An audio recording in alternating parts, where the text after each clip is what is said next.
Bueno, te agradezco mucho por esta invitación, nuestra queridísima organizadora que hizo todo este trabajo gigante y bonito para que hoy pudiéramos estar conectados y conectadas en común unión con este tema que nos compete. Quiero aprovechar el tiempo que nos rinda bastante porque quiero darles desde el corazón toda esta información que espero nos ayude a transformar un poco los paradigmas que frente al tema de la sexología a veces se pueden presentar. Nosotros hicimos hace un ratito un ensayo para que el sonido, para que todo se viera bien, pero a veces cuando llueve esta tecnología nos entorpece un poco los procesos. Entonces, Nati me va a hacer el favor de que si las diapositivas que tienen un poco de sonido o de videos no funcionan bien, pues simplemente las pasaré rápido para que no se entorpezca la dinámica de la charla que les preparé hoy. Pero de corazón espero que sí la podamos hacer porque es una forma muy linda de poder sensibilizarnos a través de la historia que nos cuentan las personas que son protagonistas de esta situación. Perdón, que estoy entrando por aquí una llamadita, la cuelgo para que no nos entorpezca. Bueno, decidí comenzar esta charla en la que íbamos a trabajar el tema de la intervención a niños, niñas y adolescentes con identidades diversas, haciéndonos el cuestionamiento de qué es un paradigma, de dónde nació un paradigma. Y la mejor manera que se me ocurrió es darle respuesta entendiendo paradigma, porque el objetivo es transformarlo. El objetivo es que a través de lo que vamos a ver hoy, nuestra mente, nuestro corazón, nuestra forma de ver este tema pueda tener una transformación con conocimiento y amor. ¿Qué es un paradigma? Un paradigma es un modelo absoluto, definitivo y único de qué son las cosas y las normas como las cosas se deben hacer. Generalmente los paradigmas son incuestionables. Cuando ya está, nadie se lo cuestiona. Establecen y crean límites y limitan, lo cual es muy grave, y nacen por un consenso cultural y social.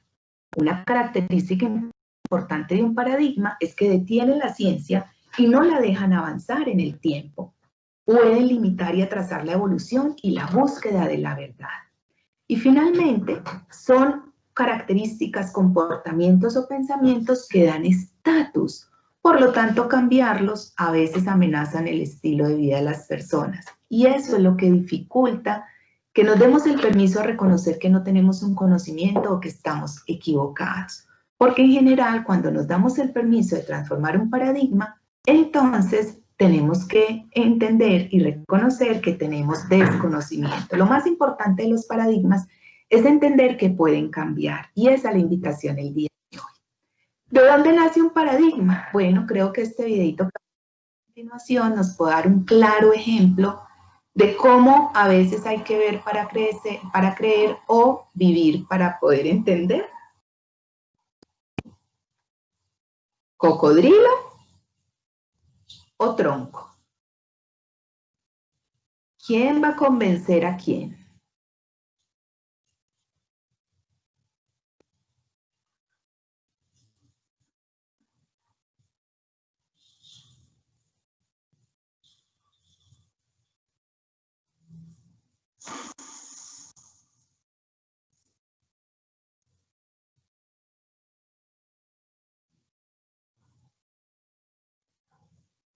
Solamente cuando algo así sucede es que a veces logramos transformar un paradigma, ¿sí?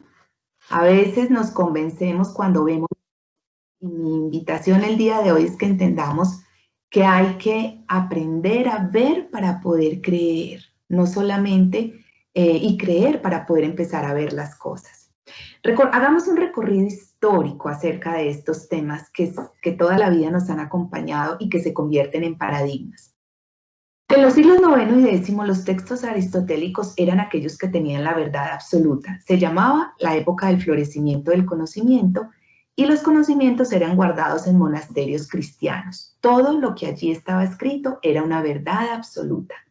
Antiguamente se creía, por ejemplo, que la tierra era plana, como una mesa, y que estaba rodeada por precipicios donde existían unos monstruos gigantes que devoraban todo lo que cayera por ahí.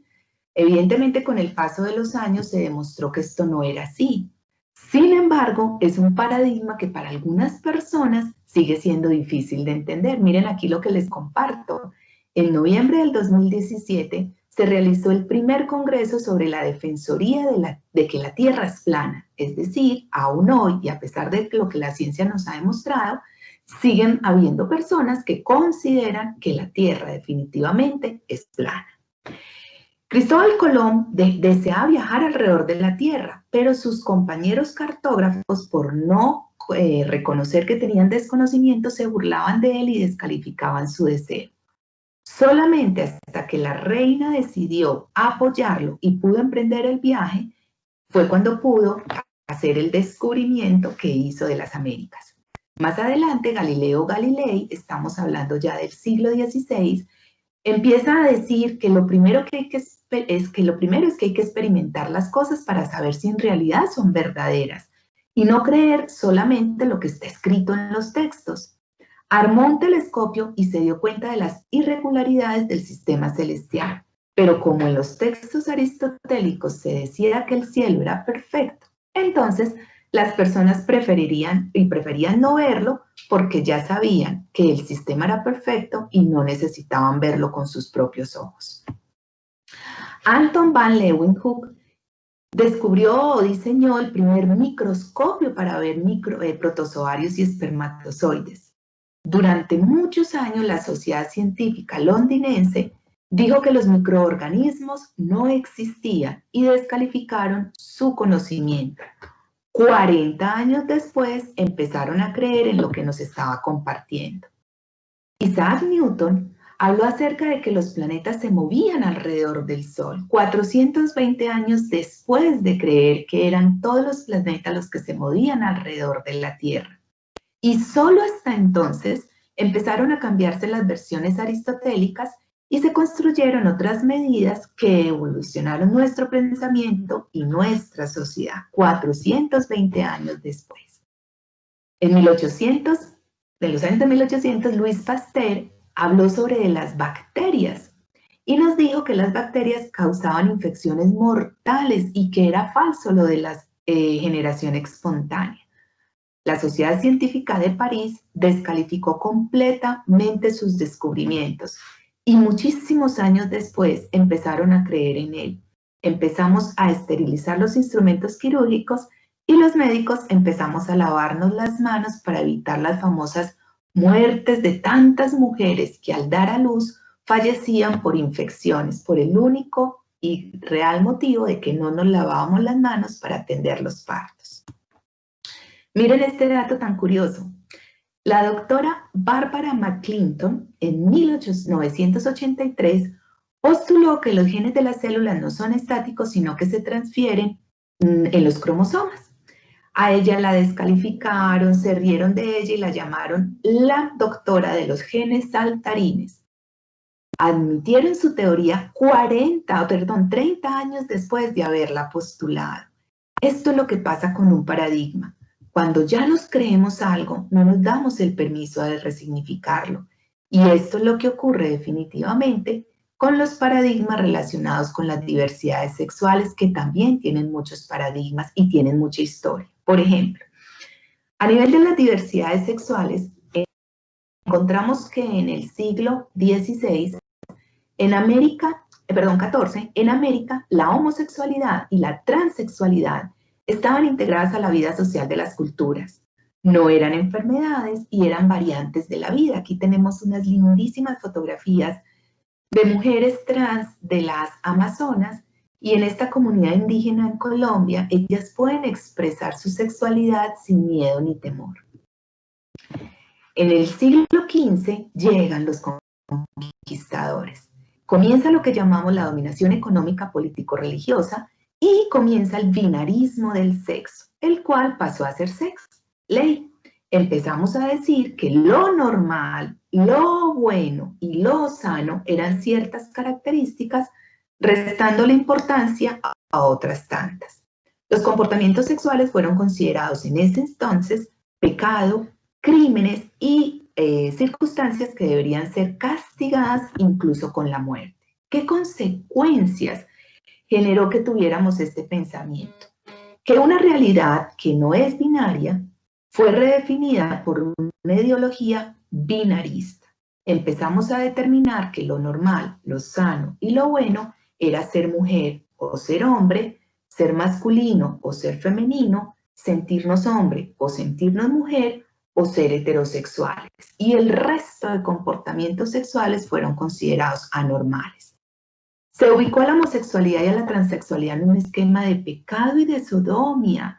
Y si ustedes leen los textos, por ejemplo, de la historia de las Inquisiciones, en la Tercera Inquisición, que es la Santa Inquisición, en el mismo renglón donde las personas homosexuales y transexuales deberían ser quemadas porque eran sodomas, en el mismo renglón están las personas pelirrojas, zurdas, las personas pecosas o las personas que hubiesen vivido más de 45 años, porque se consideraba que estas personas tenían un legado y una unión con el demonio.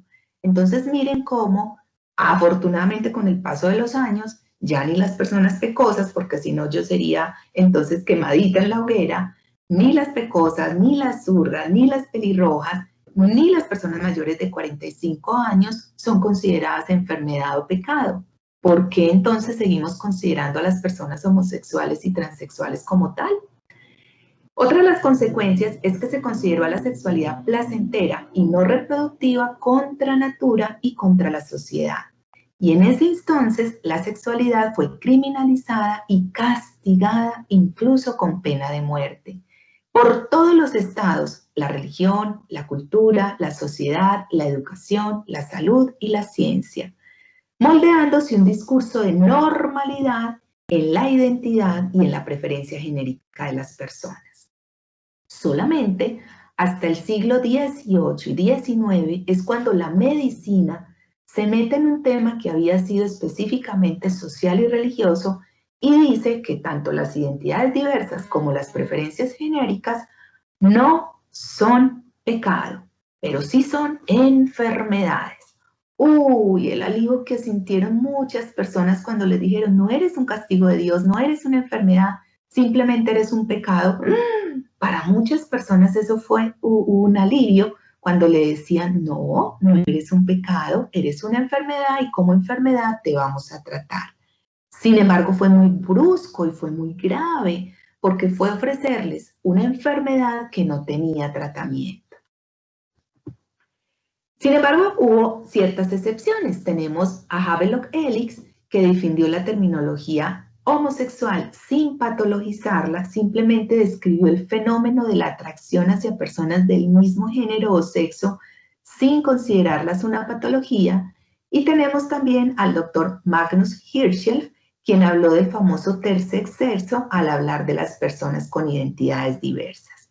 Lo que sí es cierto es que cualquier hecho sugerido por la observación que vaya en contra de las teorías imperantes suele ser descartado por miedo, desconocimiento o analfabetismo. Por eso es importante cuestionarnos, ¿realmente podremos hablar de normalidad y anormalidad en sexualidad? Y aunque esta es casi toda una conferencia, se los voy a resumir en 5 minuticos. ¿De dónde salen estos conceptos de normalidad y anormalidad en sexualidad para que entendamos el por qué a veces nos es tan difícil transformar paradigmas y darle un nuevo significado a nuestra historia? Supongo que recuerdan ustedes la famosa curva de campana o curva del Laplace-Gauss, que es una curva que nos dice que lo que está en la mitad es lo más frecuente y que lo que se sale de esa mitad es lo menos frecuente, siendo lo más frecuente lo que se encuentra en toda la mitad más o menos 2 desviaciones estándares. Un concepto estadístico que a muchos en la universidad probablemente no nos gustaba mucho, pero que es muy interesante de entender para entender cómo fue que en medicina nosotros empezamos a determinar el concepto de salud. El concepto de salud nosotros lo determinamos tomándole, por ejemplo, la presión arterial a las personas y determinando que cuando la presión arterial está entre 80 y 120, esa persona está sana. O cuando el azúcar está entre 60 y 100, esa persona está sana. Pero cuando se sale de esos niveles, cuando la presión está más bajita o más alta, definitivamente esa persona está enferma. Esto lo hicimos con todos los parámetros en salud, en medicina. Pero por algún extraño motivo, con el paso de los años, nuestro cerebro empezó a relacionar el concepto de salud con el concepto de normal y el concepto de enfermedad con el concepto de anormal. Entonces es muy frecuente que cuando nos hacemos unos exámenes de laboratorio, nosotros no preguntemos, ¿te salieron sanos o te salieron enfermos tus exámenes? Nosotros lo que solemos hacer es que nos preguntamos, ¿te salieron sanos o te salieron enfermos tus exámenes? ¿Decimos normales o decimos anormales?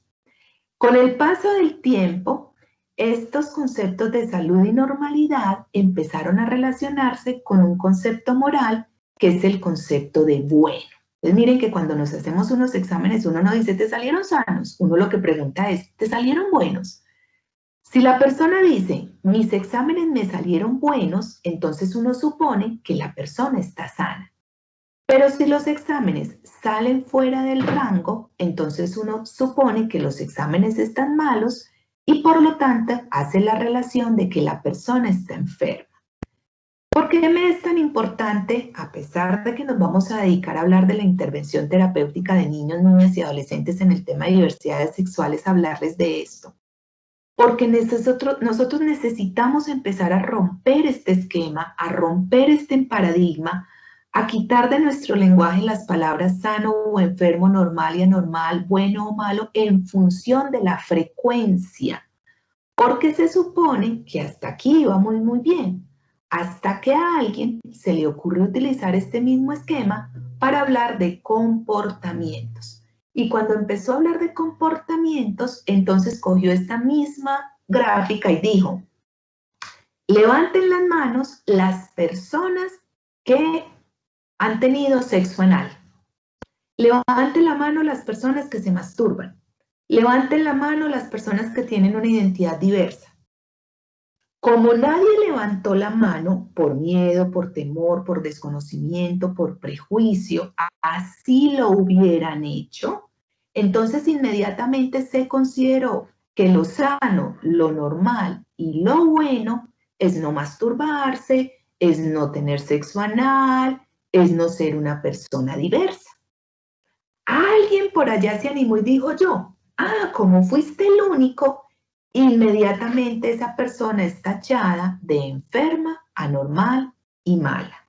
Entonces nuestro cerebro, digamos que aprendió que si lo normal es salud y la salud es bueno, entonces lo normal es algo bueno y que por ende, si lo anormal es enfermedad y la enfermedad es algo malo, entonces todo lo anormal es algo malo. O traducido en otras palabras sería, para muchas personas lo más frecuente es lo bueno y para muchas personas lo menos frecuente es lo malo y anormal. Y ese es el esquema que necesito que rompamos, porque no necesariamente lo menos frecuente es inadecuado. Recordemos que lo que puede ser normal en un lugar puede ser considerado completamente anormal en otro lugar. Y no existe ningún comportamiento sexualmente universal. Imagínense en el comportamiento más loco, más raro, más poco frecuente en nuestra cultura.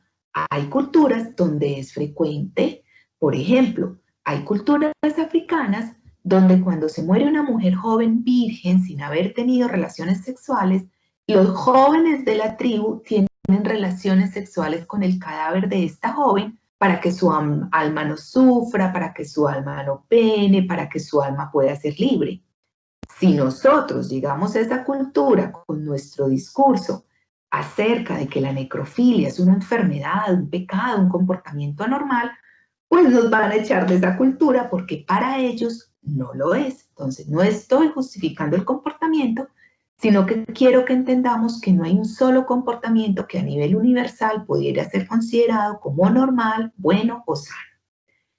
Dentro de un grupo humano existen infinidad de costumbres y comportamientos sexuales y lo que puede ser común en una sociedad puede ser rechazado en otro. Así que hoy los quiero poner a pensar, quiero que reflexionemos. ¿Qué o quién define la preferencia genérica o la identidad de género de un ser humano. ¿Quién de los que estamos en esta reunión se va a atribuir la posibilidad de definir si una persona puede o no tener X o Y diversidad sexual? ¿Quién puede arrogarse la potestad y el saber inapelable de definir la identidad y la preferencia genérica de una persona? ¿Lo determina la ley, la medicina, la religión, la sociedad? ¿Quién determina esto? Recordemos que las actitudes de aceptación y rechazo de los comportamientos sexuales en un mismo grupo humano siempre se han modificado con los sucesos históricos y con el tiempo. Así que lo que hoy consideramos una verdad absoluta puede ser que en otro momento realmente no lo sea. Los y las profesionales de la salud, de la educación, de la ley, de las ciencias, debemos adoptar actitudes objetivas y científicas en cuanto a la sexualidad. No podemos seguir imponiendo un sistema de valores propios y tenemos que permitir una actitud de respeto hacia las personas. No podemos seguir irrespetando, en particular en este tema que nos compete hoy, a las personas con identidades diversas o con preferencias genéricas diversas, a irrespeto, a nuestro desconocimiento y a tener un juicio de valor personal que imponga unas actitudes descalificativas hacia su sentir. Esto definitivamente no significa la permisividad absoluta y total. No, hay una serie de parámetros y de límites, pero sí significa que tenemos que tener empatía y aceptación hacia las personas que tenemos al frente. No quiere decir que nosotros tengamos el poder de descalificarlas. En sexualidad hay un paradigma, y es que en sexualidad todo se vale, todo, pongan ahí todo lo que a ustedes se les ocurra. Siempre y cuando, y este siempre y cuando es el que no podemos olvidar. Tenemos que tener un conocimiento real sobre la sexualidad sin prejuicios y sin señalamientos que le hagan daño a la otra persona, a nosotros mismos o a un tercero. Entonces, todo se vale siempre y cuando no nos hagamos daño a nosotros mismos, a un tercero o a otra persona. Siempre y cuando no obliguemos a nadie a hacer algo que no quiera. Siempre y cuando no vaya en contra de la voluntad de la persona que está participando. Y por último, no nos aprovechemos del desconocimiento, la inconsciencia o la discapacidad de una persona para obligarla a hacer algo que no quiera. ¿A quiénes involucramos acá? Animalitos, niños, ancianos, personas con discapacidad, otros tipos de circunstancias. Si este paradigma se cumple, entonces podríamos decir que en realidad, en sexualidad, todo se vale siempre y cuando tengamos esto en cuenta. Otro de los aspectos que les quería compartir hoy antes de meternos directamente en el concepto de las identidades diversas son unos conceptos básicos que nos van a ayudar a entender perfectamente qué es una preferencia genérica, qué es una identidad y cómo volvernos más pertenecientes, tener mayor sentido de pertenencia frente a este tema. Es muy importante un concepto que se llama el concepto de el continuo en sexualidad. ¿Qué es el continuo? El continuo es algo que dice que hay dos extremos y en la mitad una gama de intermedios, todos absolutamente válidos. Por ejemplo, ¿cuál sería el continuum del abecedario? Si yo tengo aquí una letra, la A, al final tengo la Z, pero en la mitad tengo una gama de letras, todas absolutamente válidas.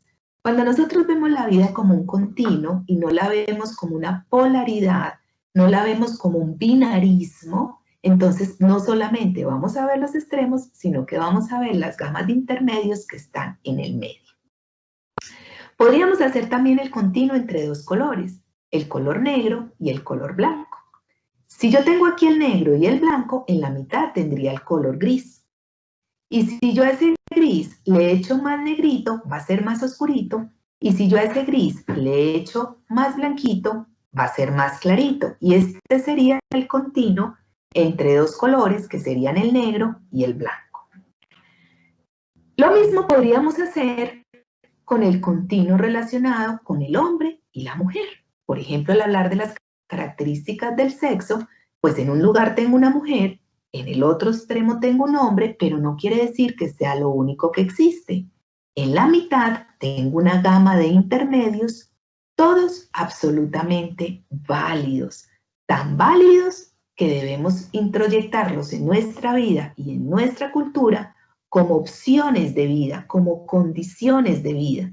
Tenemos que dejar de pensar que solamente lo que está en los extremos es lo bueno, lo normal y lo sano, y que todo lo que se encuentra en el intermedio es enfermo, anormal y malo. Esta es la mayor invitación que les hago el día de hoy. Vamos a aprender qué es el concepto de sexo.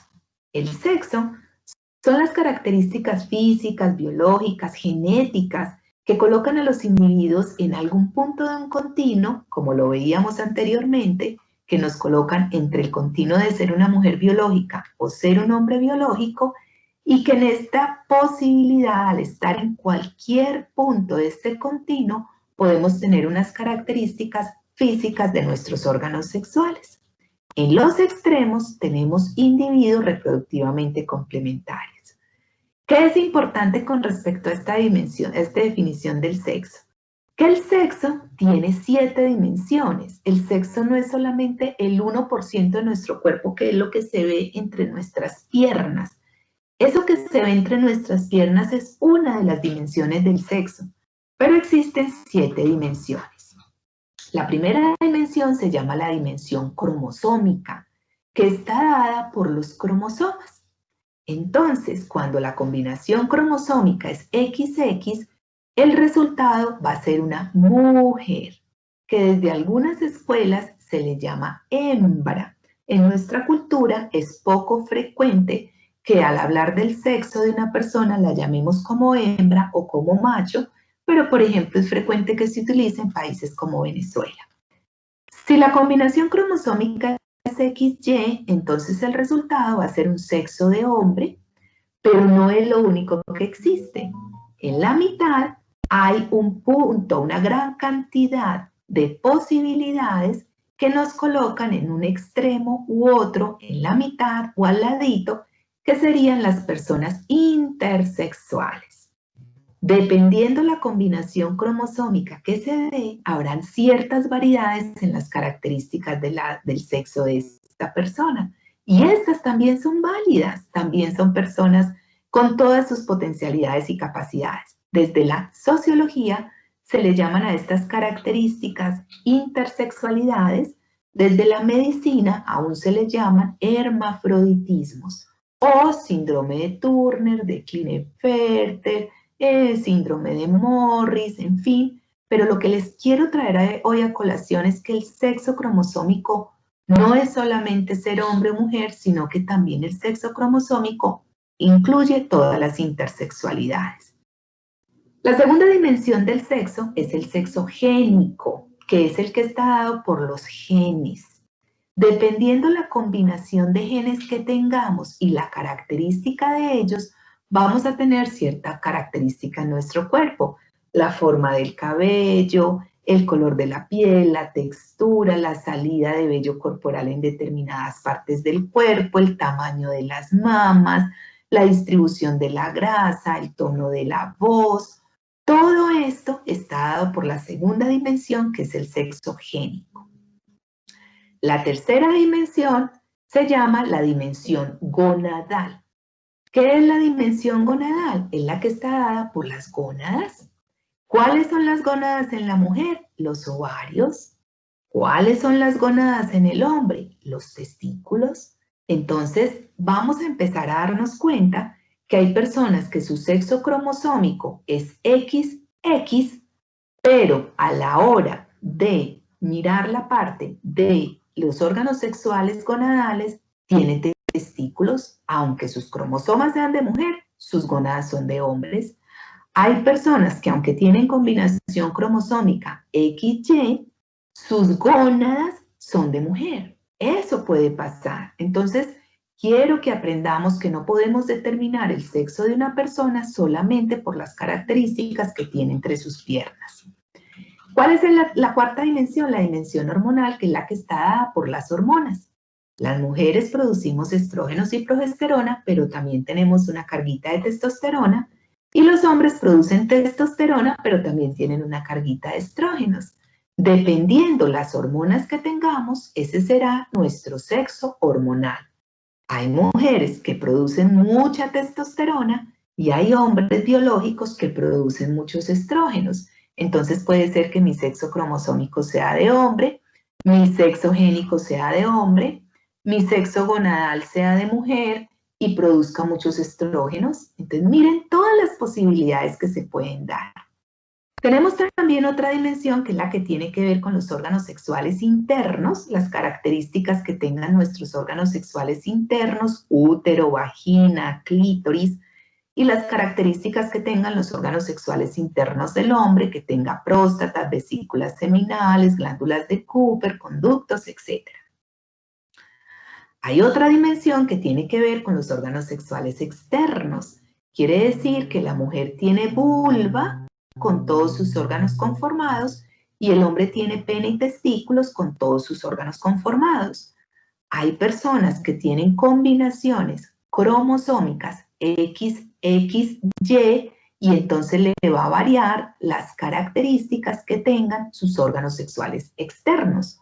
O hay personas, por ejemplo en el caso del testículo feminizante, que aunque sus órganos sexuales externos sean de mujer, sus órganos sexuales internos son de hombre, tiene testículos. Entonces, esto es lo que tenemos que tener en cuenta. Y finalmente tenemos la dimensión cerebral del sexo, que habla de cuáles son las características y las conexiones cerebrales que tiene nuestro cerebro.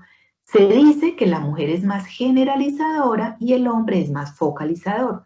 Hay mujeres focalizadoras y hombres generalizadoras, pero en términos generales, estas características cerebrales nos permiten, por ejemplo, las mujeres ser multipropósitos, hacer muchas cosas al mismo tiempo, mientras que muchas veces por la capacidad focalizadora, el hombre no es capaz de hacer muchas cosas al mismo tiempo, pero lo que hace, lo hace muy bien.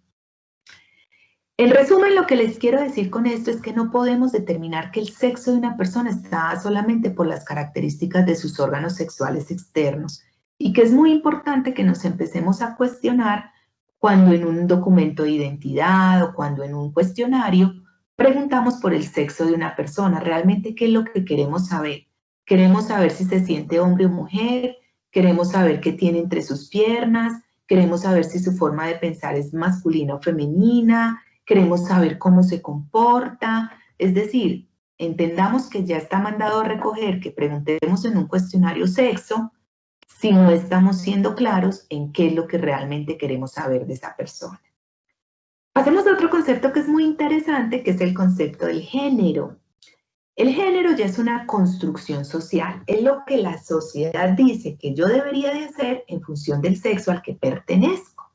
Entonces se dice que si mi sexo es femenino, debería tener ciertos comportamientos y que si mi género es masculino, debería tener ciertos comportamientos.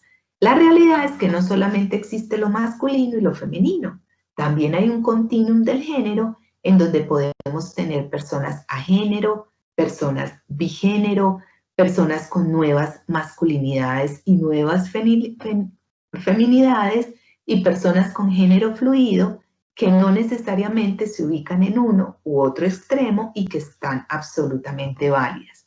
Por eso hoy en día lo que le estamos enseñando a nuestros chicos y chicas es tener un género anestereotipado donde podamos desarrollar todas las potencialidades que ambos géneros tenemos. El siguiente concepto, y ya nos vamos a meter en materia, es el concepto de preferencia genérica, que la preferencia genérica es la atracción que sentimos para relacionarnos de manera afectiva o erótica con personas del mismo, del otro, de ambos géneros o sexos y personas con identidades diversas.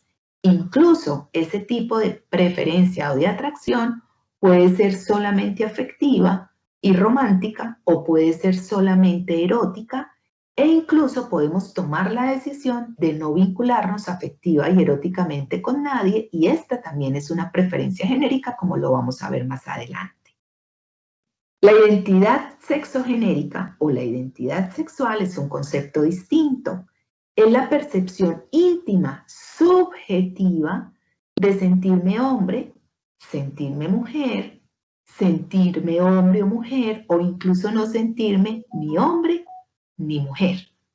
Entonces, todas las identidades es cómo me siento, y todas las preferencias genéricas es a mí quien me atrae.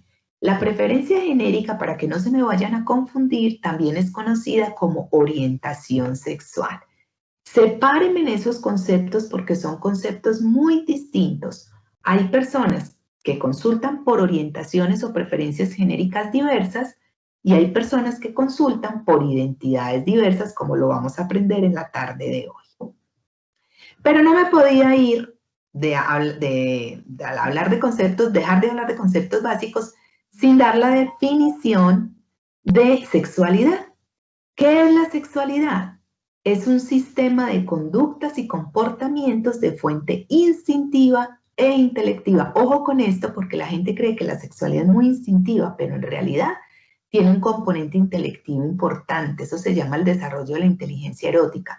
Hoy en esta charla estamos desarrollando la inteligencia erótica porque estamos aprendiendo sobre este tema. Esa sexualidad claramente puede tener una finalidad reproductiva, pero también tiene una finalidad placentera que no podemos negar. Generalmente, la sexualidad está al servicio de la comunicación y la trascendencia.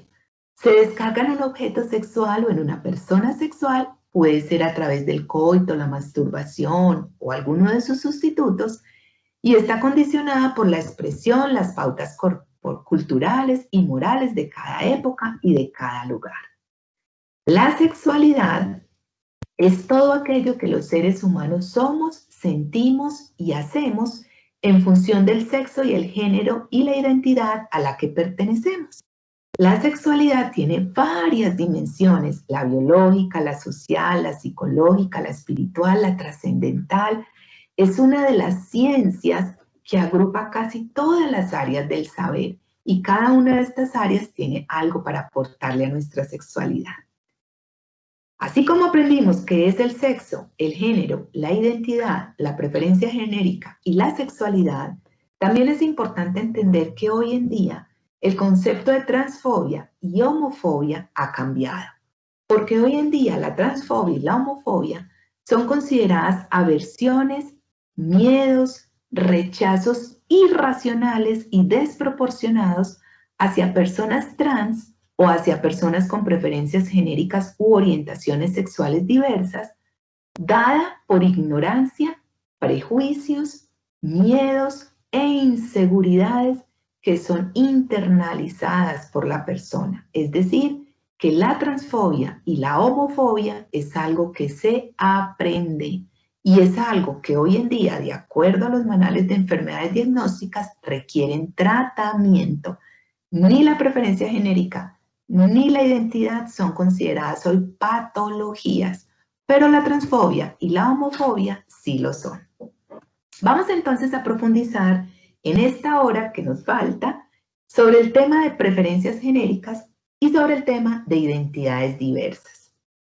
Las preferencias genéricas son la homosexualidad, la bisexualidad, la heterosexualidad, la asexualidad, la pansexualidad, la demisexualidad, solo por mencionar algunas. Quiero que vamos a intentarlo. Nati, yo realmente no te voy a poder revisar el WhatsApp porque a través del celular también está haciendo la exposición, pero me puedes hacer una señita. Si la canción se escucha bien, la escuchamos. Si no, nos la pasamos para que no se entorpezca. Dale, tranquila, Caro, dale. Ok.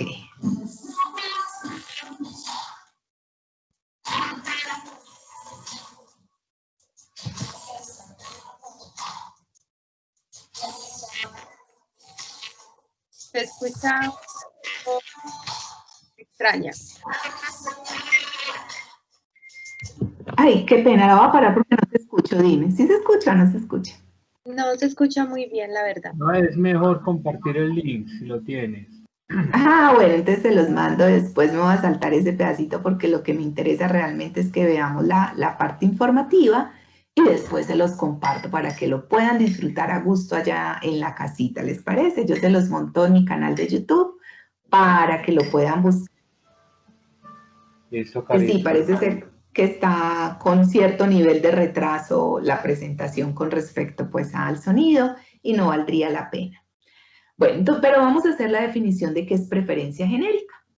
La preferencia genérica es el gusto o atracción para relacionarnos afectiva y o eróticamente con personas del mismo, del otro, de ambos géneros o con personas con identidades diversas. Dentro de esta posibilidad también existe el no relacionarnos con nadie. Existen muchos tipos de preferencias genéricas u orientaciones sexuales. Una de ellas es la homosexualidad, que es la atracción para relacionarnos afectiva o eróticamente con personas del mismo género. Yo me voy a poner en el ejemplo para que quede claro. Homosexualidad sería que a mí me atraigan de manera afectiva y o erótica las mujeres, partiendo del principio que soy una mujer biológica. ¿Qué sería la heterosexualidad? Que yo les dijera que a mí me atraen afectiva o eróticamente los hombres. ¿Qué sería la bisexualidad? Que a mí me atraen de manera afectiva o erótica tanto hombres como mujeres biológicos. No me pongan a escoger, yo me estoy vinculando con este ser humano que tengo al frente. ¿Qué sería la asexualidad? La persona que no siente atracción erótica hacia otra, pero sí puede sentir atracción emocional, puede sentir cariño, afecto, pero no quiere decir que no tenga disfrute erótica. Puede sentir mucho placer con la masturbación, con la utilización de un juguete sexual, con otro tipo de técnicas eróticas, pero no se vincula eróticamente con otra persona. ¿Qué es la pansexualidad? Una de las más integrales de todas. Es la persona que se siente atraída afectiva o eróticamente por el ser humano que tenga al frente, independientemente de su género y su identidad. Es como si yo les dijera, a mí me atraen los hombres biológicos, las mujeres biológicas, me puede atraer una chica trans, me puede atraer un chico trans. Si estoy abierta a la posibilidad de vincularme afectiva o eróticamente hacia personas de uno u otro género o identidad, mi preferencia genérica sería pansexual. ¿Y qué es la demisexualidad? Es cuando la atracción erótica es únicamente hacia personas con las que se forja un vínculo emocional. No tengo vínculos eróticos si no hay un vínculo emocional. Entonces, aquí estamos aprendiendo palabritas nuevas. Miren que yo no les estoy diciendo a la persona cómo se siente, si se siente hombre, si se siente mujer. No les estoy diciendo cómo se comporta, si se comporta femenina, si se comporta masculina. Estamos solamente diciendo quién le atrae. Le atraen los hombres, le atraen las mujeres, los hombres y las mujeres, las personas trans, no le atrae nadie, desde qué lugar le atrae, desde lo afectivo, desde lo erótico, desde ambos. Esa es la orientación sexual de una persona. Desde 1974, las preferencias genéricas u orientaciones sexuales dejaron de ser enfermedades y se convirtieron en condiciones de vida, saliendo de toda la descripción de los manuales de enfermedades diagnósticas.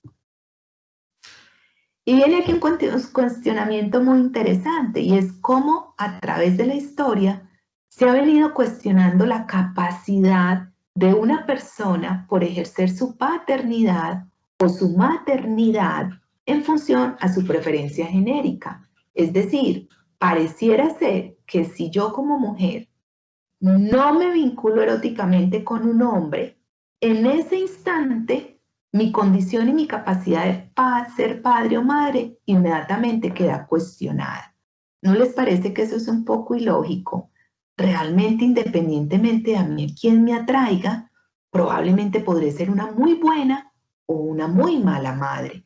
Y tristemente, pues muchos y muchas conocemos grandes historias de parejas heterosexuales que no solamente ejercen mal su paternidad y su maternidad, sino que son muy violentadores de sus hijos.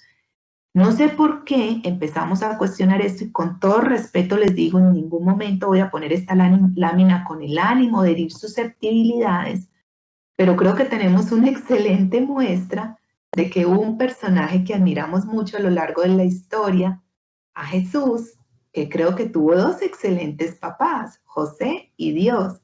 ¿Por qué cuestionar que dos hombres o dos mujeres puedan ser excelentes papás o excelentes mamás? Adicional a esto, en sexología, nosotros utilizamos una categorización para entender que no solamente existe la heterosexualidad, la homosexualidad y la bisexualidad, sino que existen otros tipos de preferencias genéricas que por el objetivo de la sesión de hoy no voy a profundizar, pero miren todas las posibilidades que existen. Entonces, abrámonos un poco al conocimiento y transformemos el paradigma de creer que lo único normal, bueno y sano es ser una persona heterosexual y que todo lo que salga de allí se considera anormal. Hicimos un repasito súper rápido acerca de qué son las identidades diversas, las preferencias genéricas. Espero que les haya quedado súper claro que tiene que ver con lo que a mí me atrae. Vamos a centrarnos ahora en lo que son las identidades diversas o diversidades identitarias, que no tienen nada que ver con lo que a mí me atrae, sino con cómo me siento. Me siento un hombre, me siento mujer, me siento hombre y mujer, no me siento ni hombre ni mujer, y ahora vamos a ver qué otras opciones. Dentro de las identidades diversas tenemos la travestidad, la transgeneridad, la bigeneridad, la ageneridad, la transexualidad y las personas no conformes con el género, entre unas. Quiero que hoy nos llevemos el concepto de entender que las identidades diversas son una vivencia, es una condición de vida. Tampoco son enfermedades.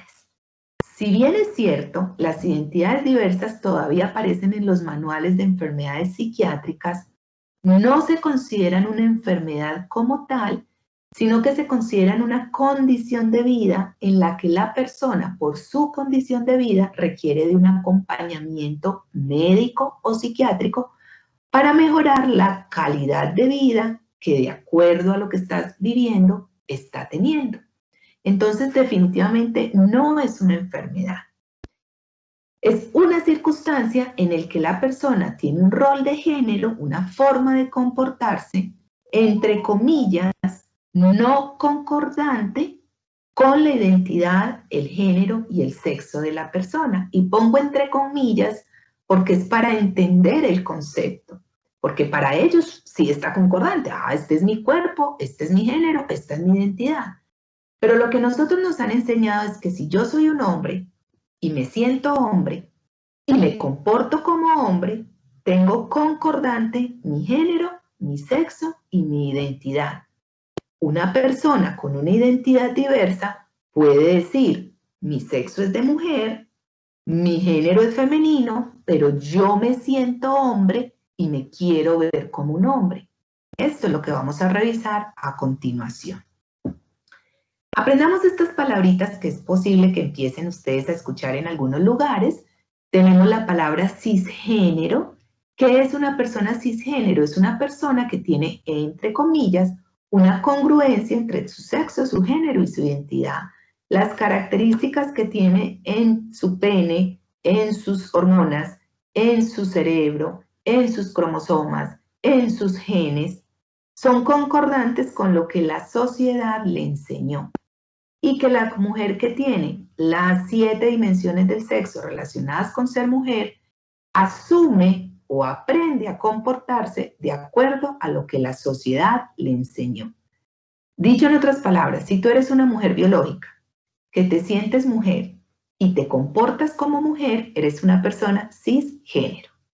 Si eres un hombre, que te sientes hombre que tienes tus órganos sexuales de hombre, que todas tus 7 dimensiones del sexo son de hombres, que yo creo que hoy vamos a quedar muchos y muchas cuestionadas a ver si en realidad las 7 dimensiones lo son, y actúas como hombre, entonces eres un hombre cisgénero. Otro concepto muy interesante es el concepto del género fluido. ¿Qué es el género fluido? Es cuando la persona tiene una construcción de su identidad tomando elementos tanto de lo masculino como de lo femenino. Son personas que rotan su identidad y su género adecuándolo al contexto social o al contexto personal.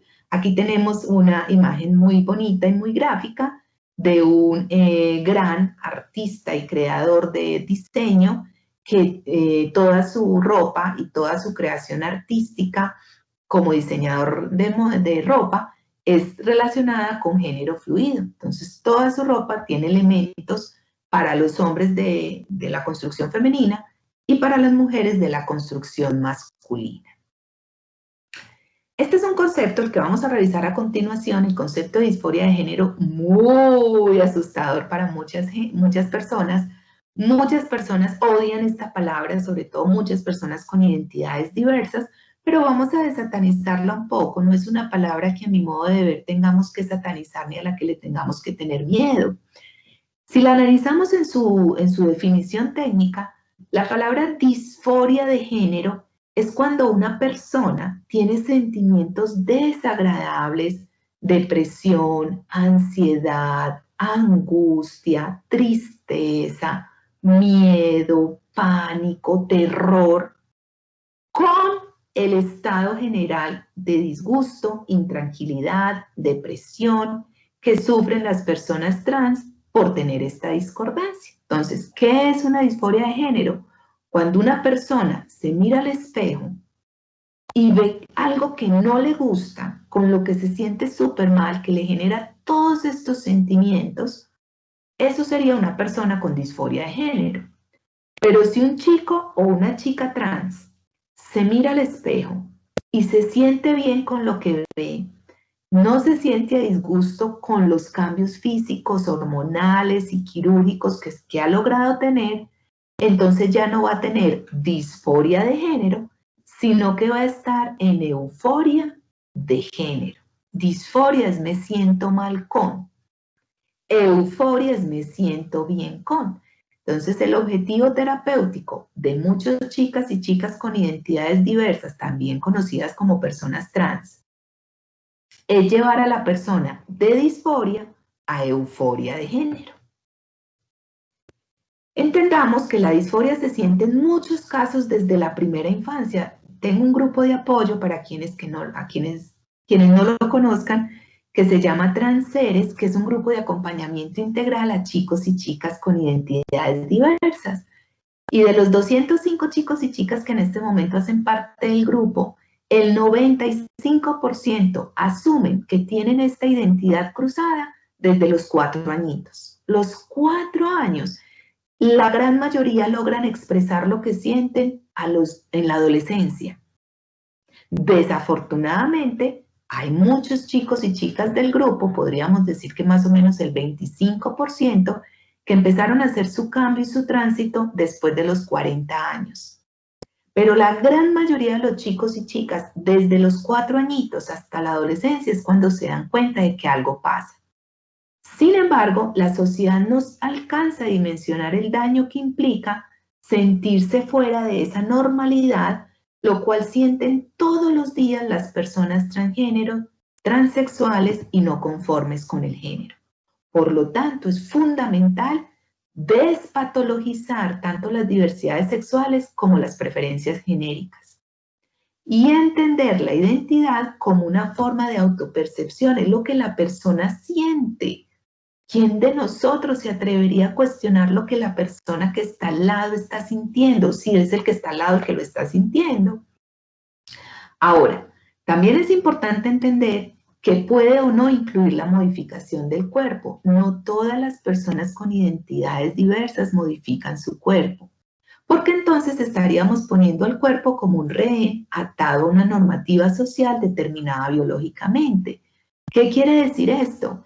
que si yo soy una mujer que digo que me siento un hombre, yo podría hacer un tránsito a ser hombre desde cambiar mi ropa, mi nombre, mis comportamientos, pero podría tomar la elección de no utilizar hormonas, de no hacerme cirugías, y no por eso no soy un hombre. Entonces, mucho cuidado, porque hay personas que les preguntan, ¿eres un hombre trans? Sí. ¿Te vas a operar? No. Entonces no eres trans. No. No todas las personas con identidades diversas buscan cirugías. Y también es importante entender esto de la despatologización, porque anteriormente se consideraba que esto era un trastorno y desafortunadamente el diagnóstico médico es trastorno de la identidad. Y muchos jueces y muchas juezas y muchas personas de las notarías necesitan que el paciente llegue con un diagnóstico de trastorno de la identidad para poder ayudarles desde lo legal, lo cual es inadecuado, porque miren la definición de un trastorno. Un trastorno es una alteración en el funcionamiento de un organismo y ellos y ellas no tienen ninguna alteración en su organismo, el organismo les está funcionando bien. Una parte de él o una alteración en el equilibrio psíquico y mental de la persona. Y hoy en día se sabe que tener una identidad diversa no es tener un desequilibrio mental. ¿Y por qué es importante despatologizar? Porque cuando patologizamos, estamos haciéndole un etiquetamiento a determinados comportamientos como enfermos, patológicos, anormales, siguiendo de manera mecánica y reduccionista el modelo dicotómico de salud e enfermedad, que es el que tenemos que romper y el que les invito a que transformemos. Este concepto que sigue a continuación me parece muy bonito y ojalá lo tengan en cuenta y lo introyecten en sus vidas, y es que la terminación ismo significa enfermedad o patología, mientras que la terminación dad significa condición de vida. Por eso no me han escuchado a mí hablar en ninguna parte de esta charla de homosexualismo, bisexualismo, transexualismo, travestismo, bigenerismo. No, porque es que ya no se consideran enfermedades. Por eso las tenemos que llamar con la terminación dad. Heterosexualidad, bisexualidad, homosexualidad, demisexualidad, transgeneridad, travestidad, transexualidad, ¿vale? Entonces, vamos a olvidarnos del ismo y vamos a introyectar la palabra dad. Cuando escuchen a alguien diciendo, ay, es que él tiene un homosexualismo, o vamos a dar una charla sobre lesbianismo, ay, ustedes ahí mismo van a decir, no, no se llama así, se llama homosexualidad o lesbianidad. Es importante tener en cuenta esto, puede que sea un pequeño detallito, pero es que como las cosas hasta que no se mencionan bien no se les dan un buen significado. No voy a leer esta tabla simplemente para mostrarles que desde 1830 se vienen evaluando cuáles son las identidades diversas. La primera referencia en la literatura fue en 1830 y a lo largo de los años ha habido una serie de personas que han ido cambiándole el nombre, que han ido haciendo sus aportes desde las investigaciones, que han ido compartiendo los resultados de lo que han investigado, hasta que hoy finalmente hemos llegado a la conclusión, por lo menos hoy, 2020, de llamarles identidades diversas o diversidades identitarias. Cuando yo dictaba en el 2015-2016 esta charla, le tenía que llamar discordancia sexogenérico-identitaria. Después les empezamos a llamar personas travestis, transgénero, transexuales y no conformes con el género. Y hoy en día les llamamos identidades diversas. Hasta ahora, y esto es importante que lo tengamos en cuenta, porque es importante el nombre, y es porque hasta ahora solo hemos utilizado criterios biológicos basados exclusivamente en el sexo de los órganos sexuales externos, o sea, ni siquiera en las 7 dimensiones del sexo. Solamente por las características que la persona tenga entre sus piernas, los médicos asumimos que es un hombre o que es una mujer, y a partir de ese momento se le asigna todo lo que significa el resto de la vida para esa persona. Lo que se sugiere ahora es mejor utilizar o incluir en estas definiciones también la identidad, el rol y los demás criterios para poder definir a una persona. O sea, dejemos de definir a una persona por las características de sus órganos sexuales externos. Me compartía Alma, una mujer trans del grupo, la siguiente reflexión. Es válido decir que la identidad está impresa en lo más profundo del sistema nervioso central. Ella lo decía porque muchas personas dicen que es el sexo cerebral el que determina la identidad y que si es una persona que se siente mujer porque su cerebro es de mujer, esa es la causa de su identidad. Entonces ella decía, no es válido decir que es que mi cerebro es de mujer así yo tenga pene. Sin embargo, esto quizás sea frío e inhumano para quien así no lo sentimos. Quizás sea más válido decir como sinónimo de esto que la identidad está impresa en el corazón y el alma de las personas y que tiene que ver con una dimensión de afecto, de piel, de abrazo y de mirada. Esta es una posición un poco más linda y más amplia y no centrarnos simplemente que por las características del sexo de una persona ya sabemos qué es. ¿Sabían ustedes que la identidad no es una elección ni un capricho? Es un descubrimiento que la persona hace. Y lo cierto es que aún no se sabe cómo se conforman las identidades. Solo se han planteado una serie de teorías, evidencias poco aceptadas, algunas medio aceptadas por la ciencia actual, que hablan de la interacción entre lo biológico, lo neurológico, el medio ambiente, lo social en el que una persona se desarrolla. Pero esto no es una prueba de nada, solo una presunción y una hipótesis, y al igual que la sexualidad no es algo universal. Entonces, definitivamente hoy en día no conocemos las causas del por qué una persona puede tener una identidad diversa. Las identidades diversas son de muchísimos tipos. Yo les voy a quedar debiendo porque ya vimos que es imposible mostrárselo. En mi canal de YouTube yo les mando el link. Está la historia de Luciana y su familia.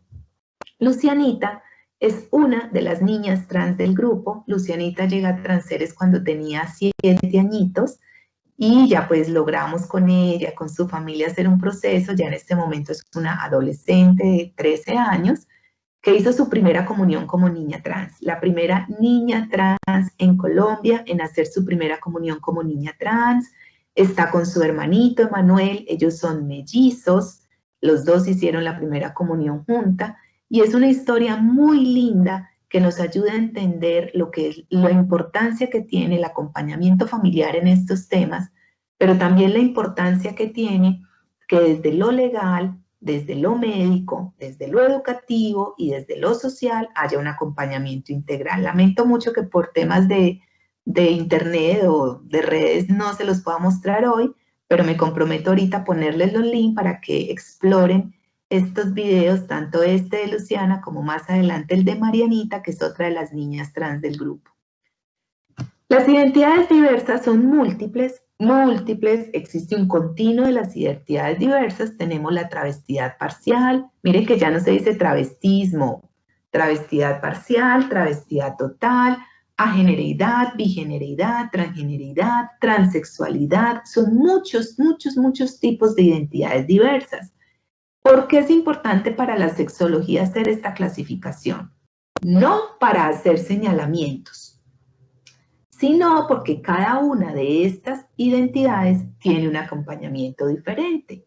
Desafortunadamente yo tengo chicos y chicas en el grupo que han llegado y que cuando se asumen, por ejemplo, como una persona transgénero, que es la persona que las 24 horas al día vive el rol cruzado y se asume con un género cruzado toda su vida, puede tomar hormonas, puede hacerse algunas cirugías, pero definitivamente no quiere modificar sus órganos sexuales ni se siente mal con ellos, a diferencia de una persona transexual que hasta que no se opera sus órganos sexuales no es feliz. Entonces estos chicos transgéneros llegan a hacer su proceso y les dicen que si no se van a operar sus órganos sexuales no les dan el tratamiento porque entonces no son trans. Miren la importancia de conocer bien los significados porque cada una de estas identidades tiene un acompañamiento diferente y tiene unas necesidades diferentes. Si bien es cierto que la preferencia genérica y las identidades diversas no son una patología, ni son un trastorno, como ya lo vimos, sí podrían llegar a generar un deterioro en la salud integral de las personas a causa del estrés que les producen las limitaciones de lo cotidiano. Ustedes no se imaginan las historias que cada chico y chica trae encima, desde la más chiquitita del grupo que tiene 6 añitos hasta la persona más adulta del grupo que tiene 82 años y a sus 82 años decidió o pudo empezar a ser feliz. Cosas sencillas de qué me voy a poner hoy, cómo me quiero vestir, cómo me quiero comportar, de qué quiero hablar, con qué quiero jugar, para ellos y ellas se convierte en algo que genera estrés, ansiedad, y nuestra intervención es en función al deterioro de la salud, no a la identidad como tal. Por este motivo, no son pocas las personas con identidad diversa o preferencias genéricas que para asumir su identidad deben realizar movimientos muy potentes, no siempre posibles en la medida de sus deseos. Hay personas que se tienen que ir de su casa, cambiar de amistades, cambiar de lugar de trabajo, partir su vida en pedazos, empezar de cero, redescubrir la forma en que se mencionan, cómo hablan, sortear obstáculos cotidianos para poder llevar una existencia en la que no se sientan señalados y discriminados con el dedo. Son personas que constantemente tienen que hacer un esfuerzo gigante para alcanzar su identidad y poder asumir su preferencia genérica, sin saber exactamente por qué se sienten así. Ellos y ellas a veces no saben por qué se sienten como se sienten, no tienen idea de qué les pasa. Se cuestionan continuamente si están enfermos, si están mal, si son un pecado, si son un castigo de Dios, si están por enloquecer, sin poder encontrar respuestas adecuadas, dudando de lo que son y peor aún, teniéndonos que demostrar a los demás lo que verdaderamente son. Y lo más grave es que cuando llegan a nosotros, llámase abogado, juez, médico, psicólogo, psiquiatra, endocrino, papá, mamá, colegio, religión, llámenlo como lo llame, son ellos los que en teoría nos tienen que demostrar a nosotros lo que son. Y hasta que nosotros no logremos creer que lo que realmente nos están diciendo es verdad, no creemos en ellos. No somos capaces de ver la realidad que hay en ellos y en ellas. Miren lo que me decía Claudia, una de las chicas del grupo. ¿Hasta cuándo voy a tener que demostrar quién soy? Me han interrogado, desnudado, hecho exámenes de todo tipo, de sangre, genéticos, pruebas psicológicas. Han tocado y examinado mi cuerpo como si fuera una rareza. No han respetado mi nombre legítimo al llamarme siempre por el documento que aparece en la identidad. Sigo asistiendo a juzgados y respondiendo preguntas. ¿Hasta cuándo? ¿Qué tengo que hacer para que me crean? Ahí les dejo esta reflexión. Son numerosos los estudios que se han hecho desde múltiples ciencias: medicina, psicología, antropología, etnografía, etnohistoria, etnología, que ponen en posición de absurdo, ojo, absurdo, el orden de hombre y mujer, masculino y femenino, normal o anormal. Tenemos que quitar esa idea de que eso es algo absoluto. Y aseguran estos estudios que no debemos seguir tratando a las identidades diversas y a las preferencias genéricas como enfermedades. Ojalá pudiéramos tener la capacidad que tiene esta madre de responder. Le pregunta al Señor, ¿qué ha sido? ¿Niña o niño? Y le responde ella, pues aún no lo sé, todavía no habla. Algunas personas con identidades diversas y preferencias genéricas diversas, en su desesperación por no quedarse fuera de la integración social, que sus papás no lo rechacen, que sus compañeros de colegio no lo rechacen, que la religión no lo rechace, que el juez no lo rechace, intentan cumplir con las normas morales, sociales y culturales que les exigen, porque la verdad es que la exclusión es un precio altísimo que no todas las personas pueden ni están dispuestas a pagar. Ay, pero ¿por qué no lo dijo antes? Ay, pero es que no se le notaba. Ay, pero mira, pues eso fue porque se juntó con un amiguito que le pegó esa homosexualidad o que le dijo que fuera mujer y vea, pues no lo voy a volver a juntar con esos amigos. No, no, eso no tiene nada que ver.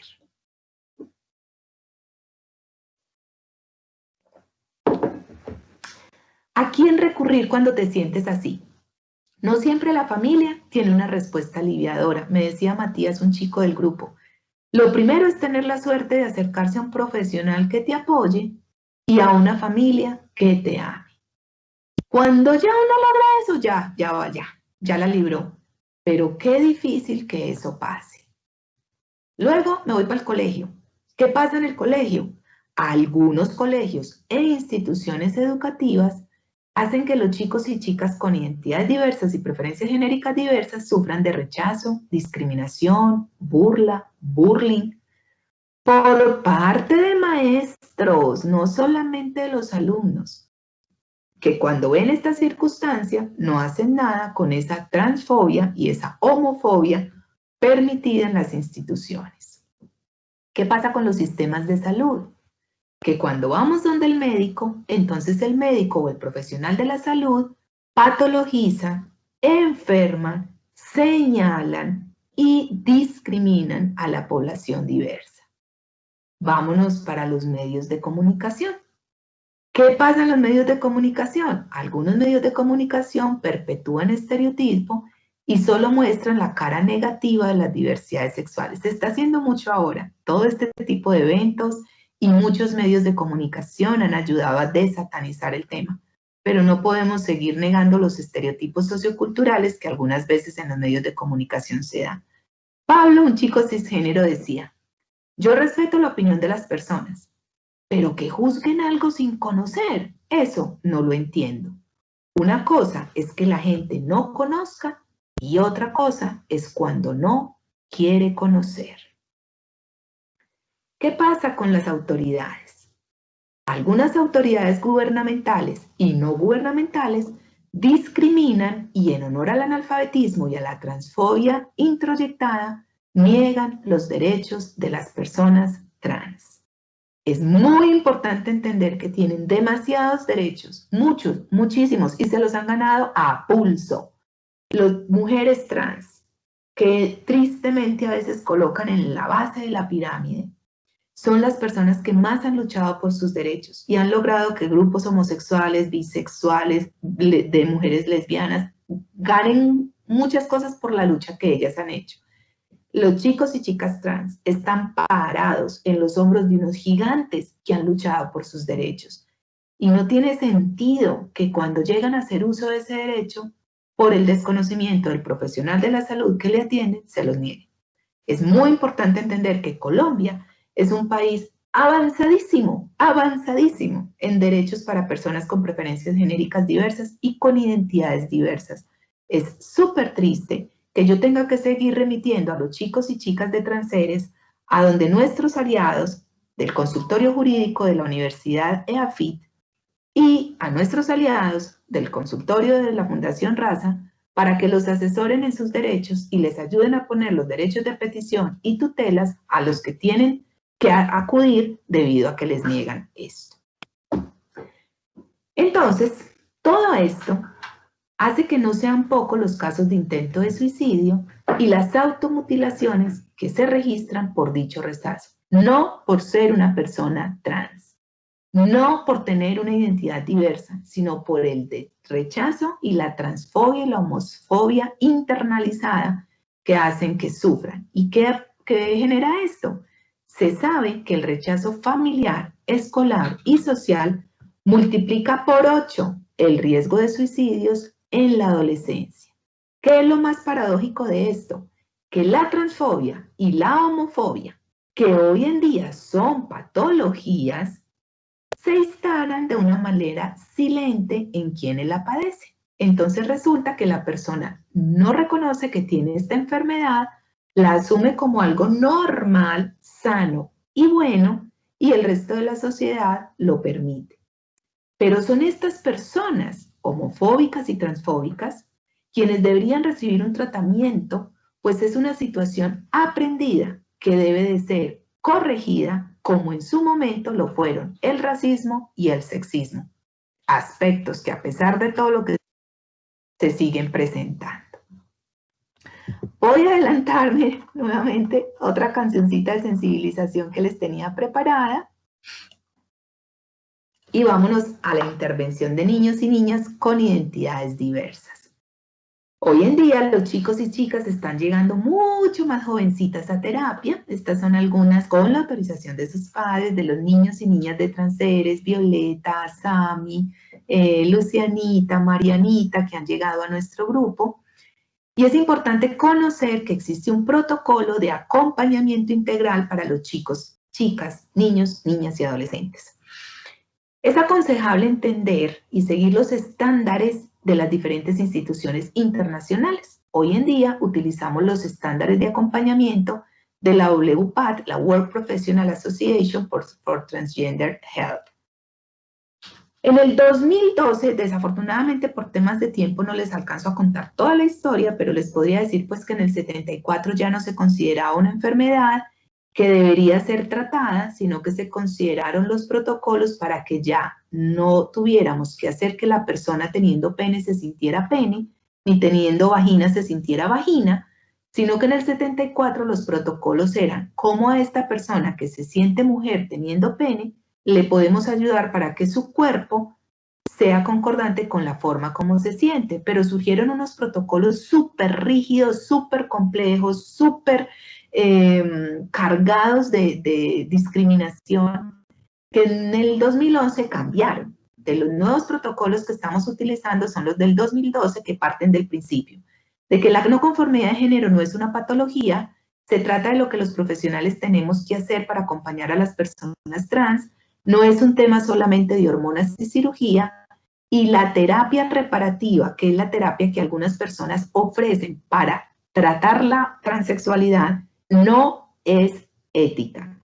Una persona trans no está dañada, por lo tanto no hay nada que se tenga que reparar. El nuevo protocolo sugiere que se haga una psicoterapia que ya no es obligatoria, pero se sugiere. Dice que las instituciones tenemos que tener protocolos específicos para el manejo de las personas con identidades diversas y son unas guías mucho más flexibles que las guías que se utilizaban anteriormente. Es un protocolo donde debe haber un diagnóstico interdisciplinario con el acompañamiento sexológico, psicológico, psiquiátrico y legal, donde le ofrecemos a las personas que asisten reasignaciones estéticas y cosméticas que requieran, no las que nosotros queramos, sino la que requiera la persona, valoraciones desde las diferentes áreas del saber.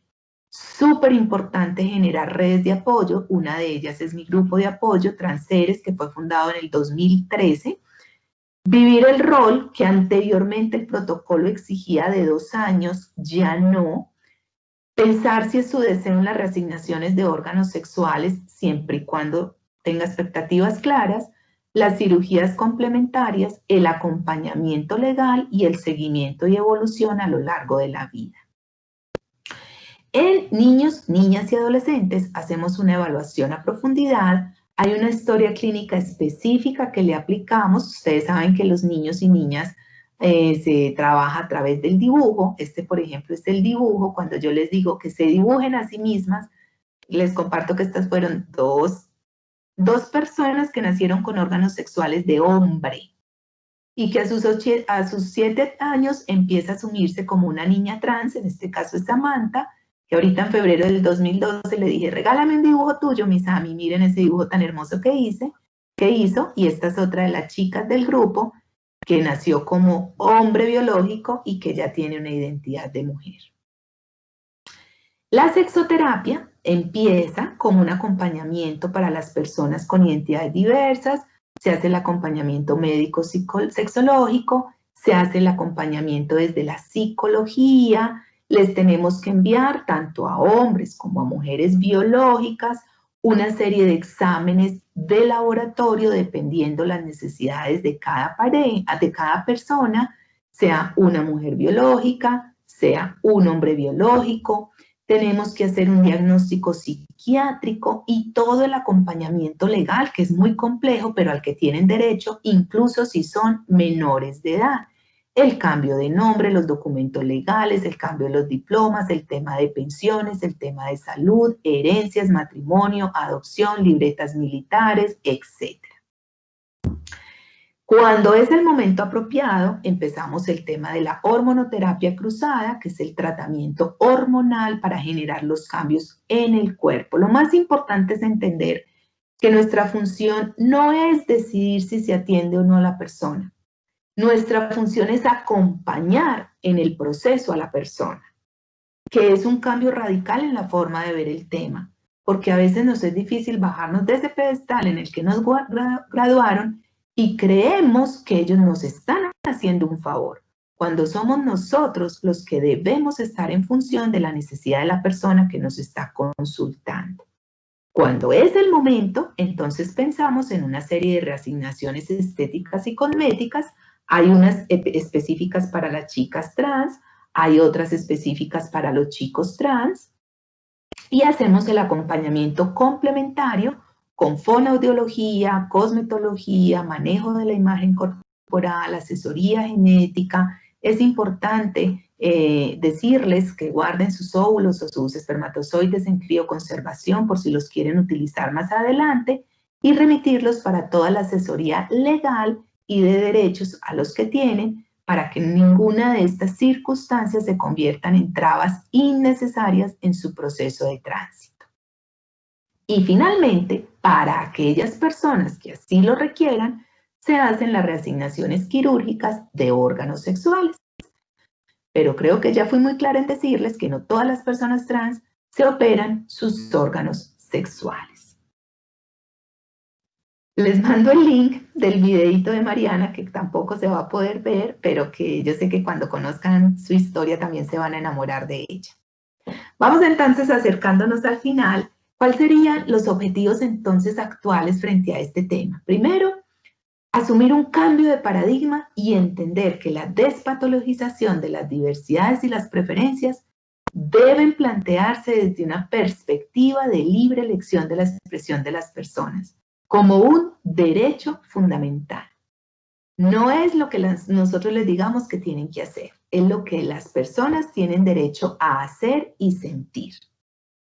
Desde la perspectiva de derechos humanos y de salud, entender que no es necesario realizar un diagnóstico de trastorno mental para que la persona tenga acceso a su atención en salud. Es muy triste cuando los chicos y chicas llegan a su médico y les dicen que les tienen que poner el diagnóstico. He tenido pacientes a los que le ponen el diagnóstico de trastorno de la adaptabilidad para que puedas tener derecho al seguro. No necesitan un diagnóstico de trastorno a su tratamiento y a su atención médica. Tenemos que plantear lenguajes inclusivos donde las diversidades sexuales se mencionen. Sé que muchas personas no están de acuerdo con el decir todas y todos, y todes, que ahora lo estamos poniendo nosotros en el lenguaje, nosotras, nosotres. En nuestro grupo hay 4 chicos de género, varias personas con género fluido que se sienten identificadas cuando son mencionadas como ellas. Entonces, puede que nos dé dificultad, pero también sabemos que lo que no se menciona no se significa. Entonces, tenemos que empezar a mencionarlo para darle un significado.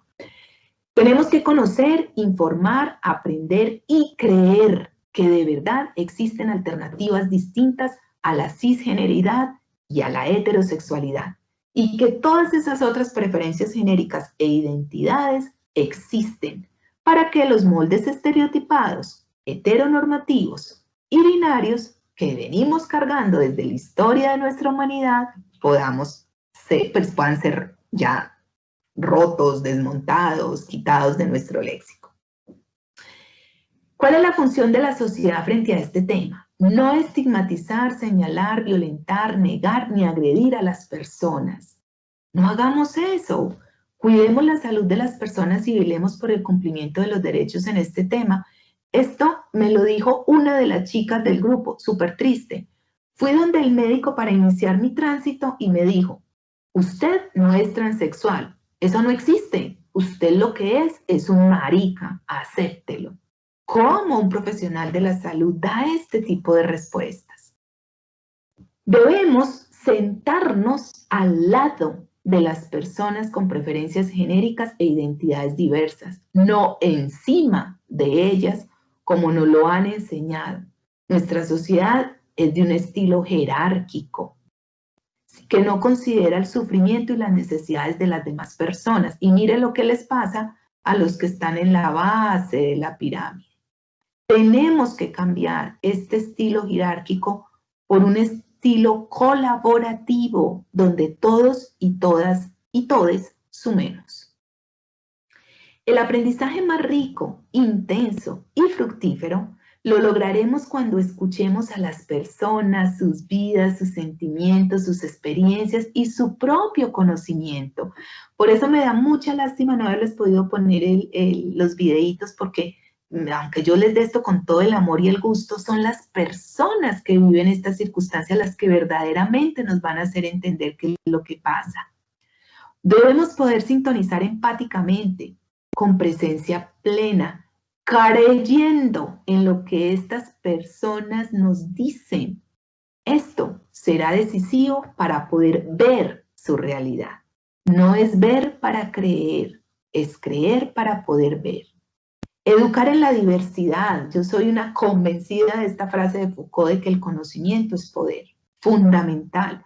Tener leyes equitativas, derechos humanos en salud y educación, combatir el analfabetismo sexual. Nos dice este autor de un libro precioso argentino, Helen, que dice, es difícil que una persona que se siente rechazada y señalada logre mantener una estabilidad emocional. Ay, que por qué se sienten así, que por qué son tan agresivas, que por qué son tan violentos. Por Dios, es que nadie se ha sentado a escucharlos sin ponerle las palabras patología al frente. ¿Cuál es entonces la solución? Una atención integral en salud, aceptación social de las posibilidades, narrativas inclusivas en todos los niveles, empoderamiento. Trabajemos el empoderamiento de la sociedad, el respeto, la empatía, la aceptación incondicional, la autoestima, la satisfacción sexual, el autocuidado, el autoconocimiento. Si todos trabajáramos en esto, tanto personas con identidades diversas como quienes no lo son, porque, por ejemplo, se sabe que una persona transfóbica u homofóbica es una persona que tiene una autoestima súper bajita y un problema muy grande de ego. Si trabajáramos en eso con toda la población, probablemente este sería un tema que tendríamos ya que dejar de estar hablando y verlo como una realidad. ¿Cuál es el reto? El reto es entender que es nuestra responsabilidad entender y ayudar a transformar paradigmas con conocimiento y amor. Yo les invito a cambiar esto, un colegio deshumanizado, una EPS deshumanizada, una sociedad deshumanizada. Esto lo tenemos que cambiar por esto. Colegios e instituciones humanizadas, EPS humanizadas, sociedades humanizadas. En conclusión, yo los invito a que transformemos paradigmas. Quitemos el uno debe ver para creer y transformémoslo por el uno debe creer para poder ver. Es muchísimo, muchísimo, y se los agradezco con toda la humildad a mis chicos y chicas trans del grupo lo que me han enseñado. Es muchísimo lo que me han permitido aprender a creer y desde ese instante es muchísimo lo que he podido ver, esa variedad de colores infinitas. Por eso, concluyo la sesión de hoy compartiéndoles esta frase de mi autoría, en la que creo y que realmente con mucho amor les comparto. Uno debe creer para poder ver. Son las personas con preferencias genéricas e identidades diversas las protagonistas. Son las que saben, las poseedoras del sentir, con un conocimiento único y una capacidad de saber qué necesitan para estar bien y ser felices. Son héroes y heroínas. Son superiores en muchos aspectos. Son seres evolucionados y evolucionadas.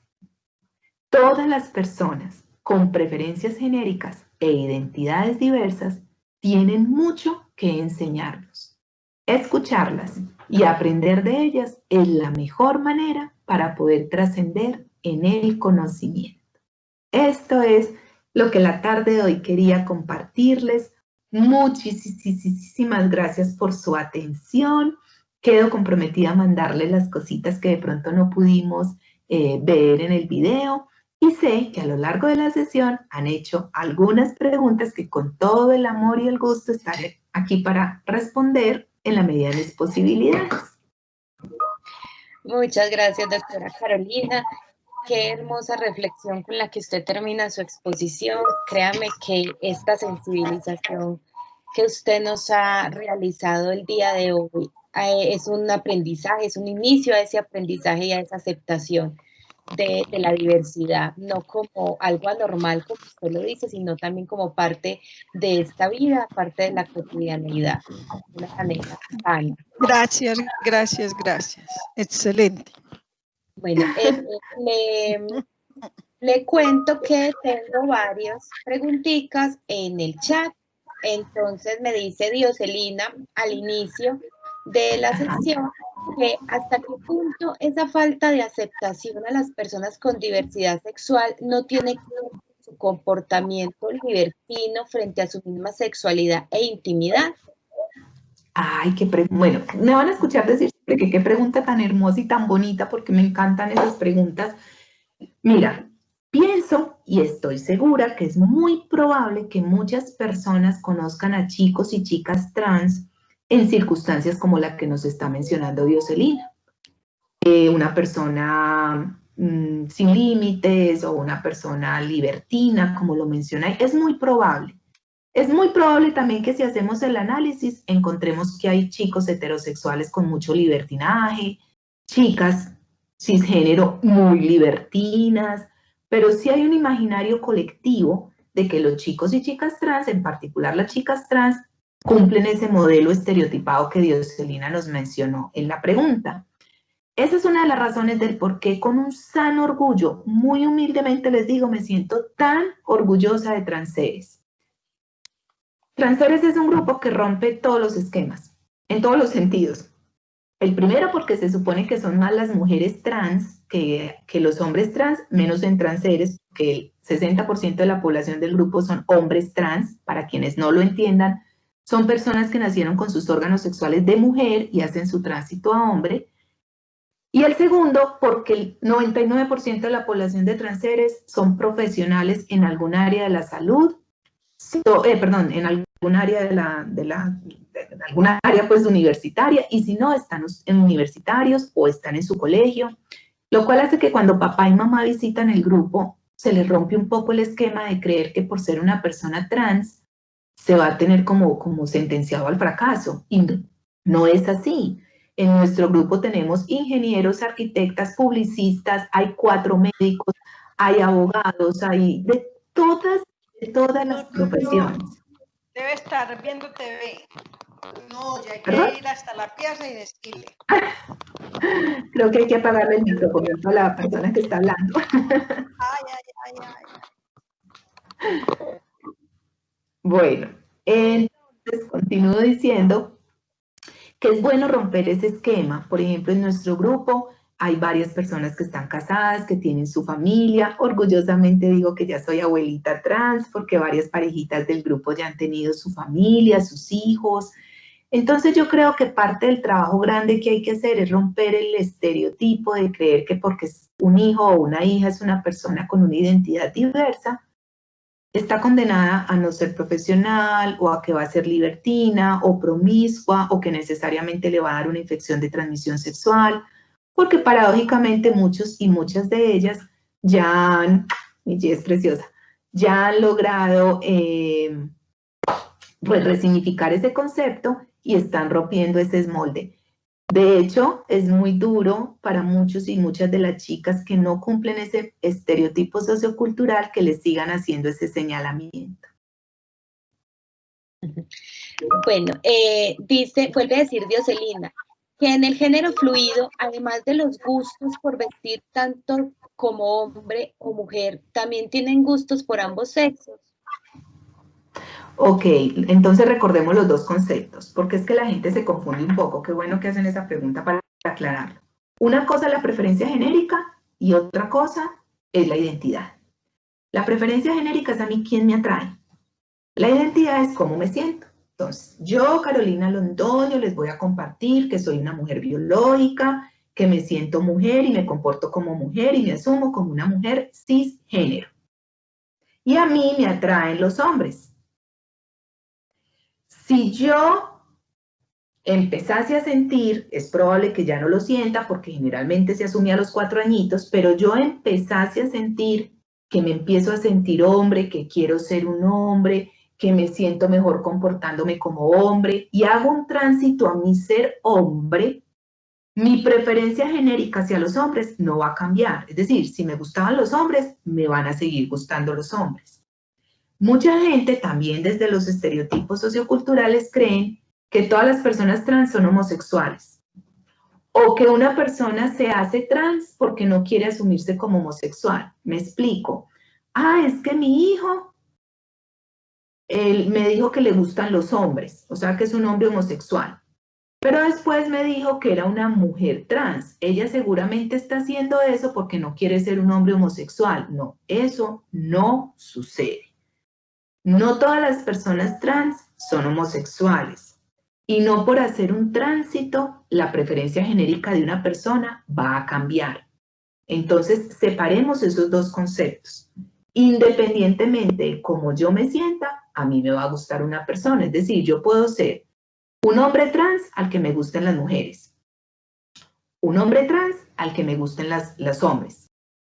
Un hombre trans al que le gusten los hombres y las mujeres. Un hombre trans al que no le guste nadie. O un hombre trans al que le gusten las personas trans.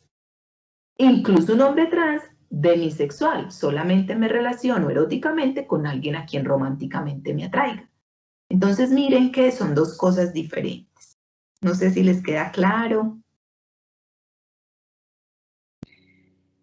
Doctora, también nos dice Javier que él tiene un hijo trans y que cómo hace para sacarle la libreta militar. De pronto usted dentro del grupo, usted me nombró que hay abogados, toda esta parte que los asesora con relación a estos trámites.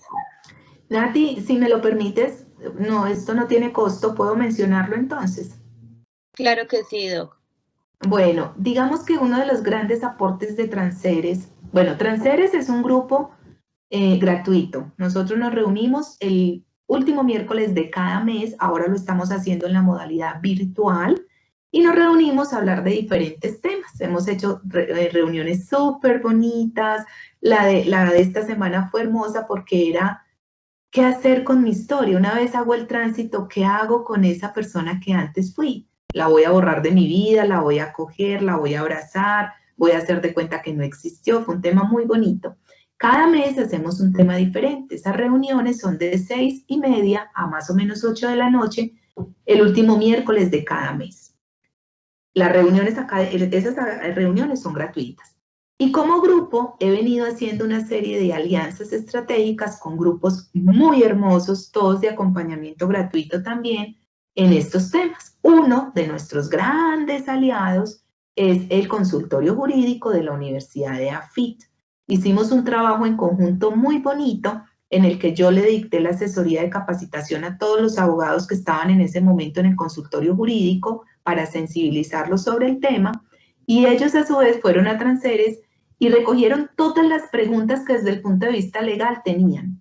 Libreta militar, pensiones, visas, pasaportes, no, esto salieron muchas preguntas e hicieron una grandísima labor y fue que se dedicaron a coger pregunta por pregunta y desde lo legal resolverla.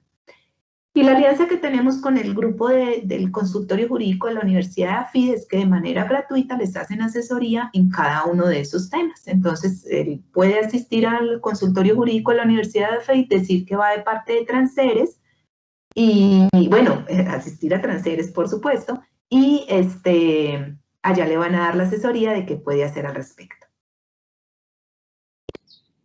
Maravilloso aporte, doctora Carolina, porque es muy importante y no solo para Javier que tiene esa inquietud personal, sino también para todos nosotros que trabajamos y que en algún momento vamos a trabajar con niños, niñas, adolescentes en esta condición, ¿cierto? De poder asesorarlos de una manera más fluida y saber a dónde podemos acudir. Así es. Bueno, Doc. En Traseres hacemos el acompañamiento no solo desde lo legal, sino también desde lo espiritual, desde lo trascendental, desde las medicinas complementarias. Tenemos ya lo que sí sería, y entiéndame, pues para poder subsistir como grupo, ya lo que son las citas médicas, las remisiones, la historia clínica, el manejo del protocolo para poderlos mandar a que la EPS les cura. Todas esas citas sí tienen costo. Pero es un equipo que se ha venido conformando, no muy fácil, pero ya lo tenemos muy avanzado, de acompañamiento integral a este tema. Excelente, Doc. Dice Dioselina que hay mucho por hacer. Igual aquí Marina le agradece, Javier le agradece, Ana María también agradece por tantas claridades. Rosa Beatriz dice que gracias por compartir tanto saber con nosotros, que excelente. Jessica dice 1000 gracias, Caro, besos y abrazos, excelente presentación. Ayacela nos dice que por favor compartamos esta información. Tranquila, Ayacela, que la doctora me mandará el link de acceso y yo se los estaré enviando por correo electrónico a todos los inscritos. De todas maneras, discúlpeme, Minati, mi canal de YouTube, Carolina Londoño Gutiérrez, que lo tienen allí, ahí están publicados los videitos, ahí los pueden buscar. Muchas gracias.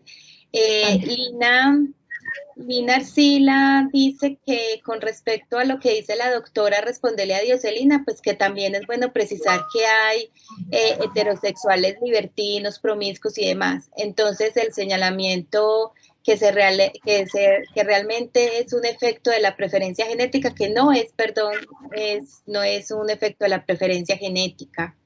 Ajá. Luke nos dice que como siempre sus conocimientos transmitidos de forma sencilla para la comprensión, que muchas gracias. Doc, todos están muy agradecidos por este espacio, la forma en cómo usted igual también transmite esa energía, ese conocimiento, un tema no solo actual, ¿cierto?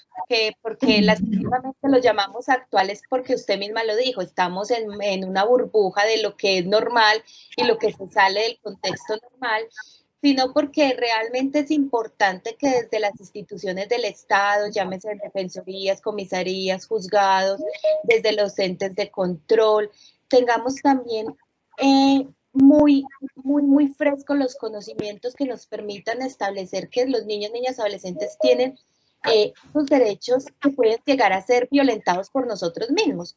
Entonces es lograr esa atención integral desde la diferencia, pero una diferencia con respeto, no una diferencia como el bichito raro, como de pronto muchos de nosotros estamos mal acostumbrados.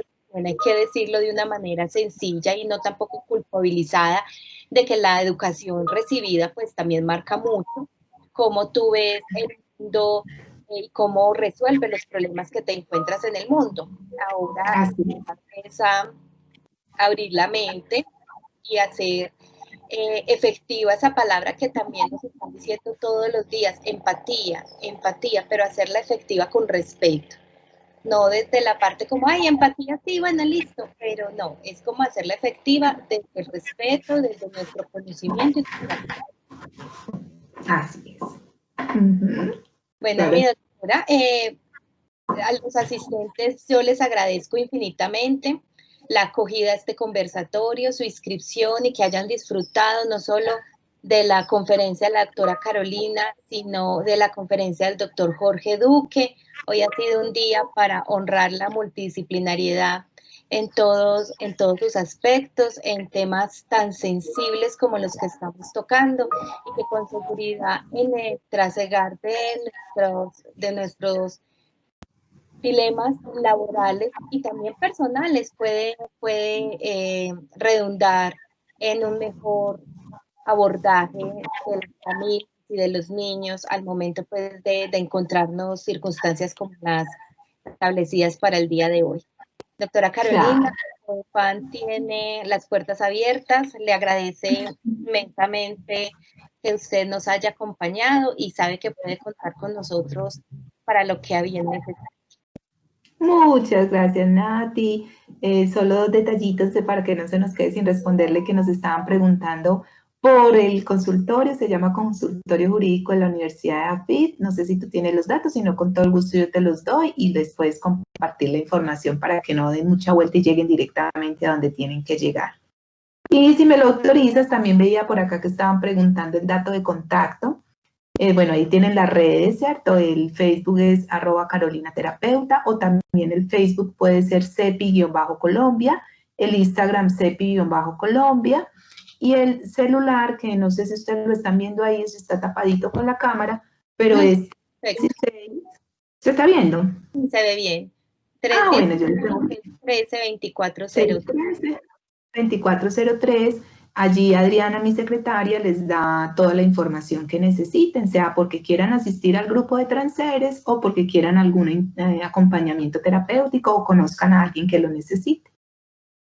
Claro que sí. Igualmente les cuento que esta información les llegará a sus correos electrónicos con el link de acceso a la grabación de este evento.